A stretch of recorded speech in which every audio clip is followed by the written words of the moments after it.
बिस्मिल्लाहिर्रहमानिर्रहीम। अस्सलाम वालेकुम नाजरीन, मैं हूं एडवोकेट इजाज़ अहमद नवाब और आप देख रहे हैं मेरा यूट्यूब चैनल कानून की दुनिया। नाजरीन, सुप्रीम कोर्ट ऑफ पाकिस्तान से एक बड़ा ही अजीबोगरीब तारीखी फैसला आया है और पहली बार ही हमने सुना है कि जुर्म करने वाला बच गया और बताने वाले को सज़ा मिलेगी।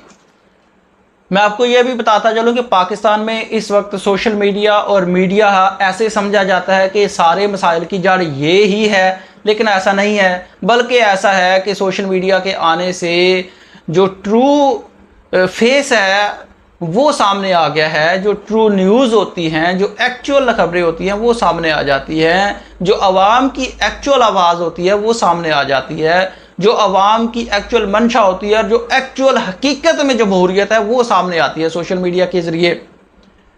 तो जनाब, हुआ कुछ यूँ है कि फैसल वावडा साहब ने जब तौहीन अदालत की, जब ये कहा गया कि पगड़ियों को फुटबॉल बनाएंगे तौहीन अदालत की, तो उस वक्त सुप्रीम कोर्ट ऑफ पाकिस्तान की तरफ से अज़कुत नोटिस लिया गया, जो कि नहीं लिया जाना चाहिए था, जिसका एतराफ़ किया काजी साहब ने कि मैं तो तौहीन अदालत पर यकीन ही नहीं रखता। ये तो बात कर दी है कि जज साहब ने चैम्बर में बैठे हुए तो नोटिस लेना पड़ा। तो जनाब, अगर ये notice supreme court of Pakistan की तरफ से ना लिया जाता तो फिर लिया जाना था इस्लामाबाद हाई कोर्ट की तरफ से, और ये नोटिस तकरीबन मुमकिन है अगर ये उनकी तरफ से ना लिया जाता तो फिर पिटीशन फाइल होनी थी सुप्रीम कोर्ट ऑफ पाकिस्तान में और उसमें बड़ा रिएक्शन आना था। अब काजी साहब ने जब ये नोटिस लिया तो वही जो कहते थे कि हम वो जो शहादत का जज्बा रखने वाले और कहने वाले कि आप हमसे माफ़ी मांगो, आप कौन होते हैं, फैसल वावडा साहब, उन्होंने सुप्रीम कोर्ट में गैर मशरूत माफ़ी मांगी और ना सिर्फ माफ़ी मांगी बल्कि सजदा किया। और उसके बाद फैसल वावडा साहब की गैर मशरूत माफ़ी को एक्सेप्ट कर लिया गया सुप्रीम कोर्ट की तरफ से। लेकिन हुआ कुछ यूँ कि वो चैनल्स जिन्होंने वो प्रेस कॉन्फ्रेंस दिखाई थी, लाइव दिखाई थी, उनको तौहीन अदालत के नोटिस जारी कर दिए। वैसे अब एक चीज़ लाइव चल रही है, मैं बात कर रहा हूँ, आपको क्या पता मैंने नेक्स्ट वर्ड क्या बोलना है। कोई आप बात करें, मुझे क्या पता आपने नेक्स्ट वर्ड क्या बोलना है। तो वो लाइव चल रहा है, वो तो चलना ही चलना है। और ये मीडिया ने तो नहीं कहा फैसल वावडा साहब को कि आप ये बात करें, मीडिया ने तो दिखाना है। एक हकीकत आई है, एक न्यूज़ आई है, किसी ने कुछ किया है तो मीडिया का काम है कि वो दिखाए, तो मीडिया ने दिखा दिया। लेकिन काजी साहब ने मीडिया को ये नोटिस जारी कर दिए हैं कि भाई आपने फैसल वावडा और मुस्तफ़ा कमाल साहब की ये प्रेस कॉन्फ्रेंस दिखाई थी, तो अब आए ना आप ज़रा जवाब दें कि आपकी हिम्मत कैसे हुई कि ऐसी प्रेस कॉन्फ्रेंस दिखाने की। अब इससे मैं आपको बताता चलूं कि आगे होने वाला क्या है। पहले आपको याद है कि जब चीफ जस्टिस साहब काजी फायज़ ईसा साहब चीफ जस्टिस नहीं बने थे, जस्टिस साहब से थे, तो उन्होंने बड़ी तशवीश का इजहार किया था कि पाकिस्तान में मीडिया की आज़ादी, जो कि ट्रू फेस ऑफ जमहूरियत होता है, वो दुनिया में 145 नंबर पर है। बड़ी तशवीश का इजहार किया था। और आज जब काजी फायज़ ईसा साहब चीफ जस्टिस हैं तो रिपोर्ट्स के मुताबिक, सर्वेस के मुताबिक, यही पाकिस्तान का नंबर 152 है। पाकिस्तान 7 नंबर और पीछे चला गया और 152 नंबर पर है मीडिया की आज़ादी। और मीडिया में आपको बताता हूं कि असल जमहूरियत जो है वो सोशल मीडिया पर है।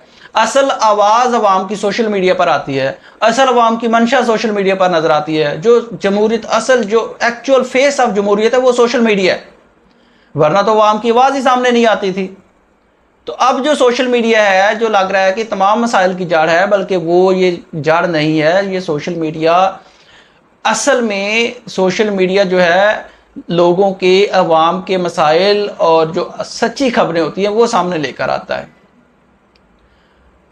अब मीडिया को, जिनको नोटिस जारी हुए हैं तौहीन अदालत के, उनका भी इम्तिहान है।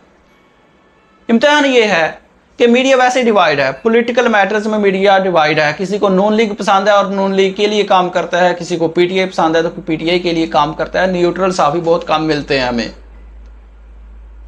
ओहदों की दौड़ में लगे रहते हैं। अब मैं आपको बताता चलूं कि जो नोटिस जारी हुए हैं, वैसे तो ये बनते नहीं थे, क्योंकि जो प्रेस कॉन्फ्रेंस करने वाला है उसकी मशरूत गैर मशरूत माफ़ी कबूल कर लिए तो फिर तो बात, मैटर ख़त्म हो जाना चाहिए था। जो जड़ है, मसले की जड़ है, वो ख़त्म हो गई तो मसला ही ख़त्म हो जाना चाहिए था। लेकिन मीडिया को नोटिस जारी कर दिया। अब मुझे ऐसा लगता है कि मीडिया पर ऐसी ऐसी पाबंदियाँ लगने लगी हैं, ऐसे ऐसे rules, fast and hard rules बनेंगे, ऐसी कॉम्प्लिकेशंस होंगी। जिस तरह से हद के इज़्ज़त केस है, हद के इज़्ज़त का नया कानून पंजाब में आया है, उस हद के इज्जत कानून के मुताबिक आप कोई भी तनकीद कर लें, किसी भी किस्म के वर्ड्स में तनकीद कर लें, आप हद के इज्जत के कानून में जद में आ सकते हैं, सवाए तारीफ के।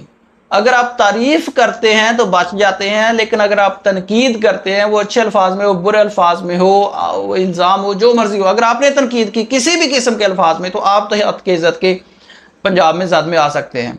इसी तरह से मुझे ऐसा लग रहा है कि मीडिया के बारे में ऐसे असूल्स बनेंगे, ऐसे कुछ प्रिंसिपल जो हैं वो बनाए जाएंगे कि मीडिया जो अपाहज होकर रह जाएगा। ये एक बड़ा ही गैर मामूली फैसला हो सकता है, गैर मामूली जो नोटिस तौहीन अदालत के दिया है मीडिया को, वो देख रहा है अब मीडिया। लेकिन मेरा ख्याल है कि मीडिया को गैर मशरूत माफ़ी मांगने की बजाय इस केस को फेस करना चाहिए, लड़ना चाहिए, और अपने हकूक़ के लिए, मीडिया की आज़ादी के लिए और आवाम की खातर, जमहूरियत की खातर इस केस को फेस करना चाहिए मीडिया को। लेकिन ये तारीख में पहली बार हुआ है कि जुर्म जिसने किया है उसको माफ़ कर दिया गया है और जिसने बताया है उसको पकड़ लिया गया है।